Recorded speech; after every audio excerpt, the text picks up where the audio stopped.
How to get a refund on Amazon Pay balance. If you want to get a refund on Amazon Pay balance, all you have to do is go ahead and then first of all, make sure to open up your browser. Once you open up your browser, this is the type of interface you will see. Now we're talking about Amazon Pay balance from where you want to get a refund. So for that, simply go to pay.amazon.com. I repeat, pay.amazon.com. Once you come to this website, click on the sign in button from the top right, and if you're not already signed in, sign into your Amazon shopper or merchant account, whatever you are trying to do.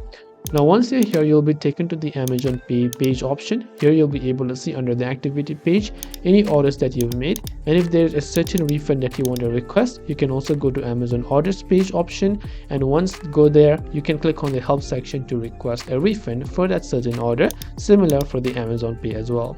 This way you can get a refund on Amazon Pay balance.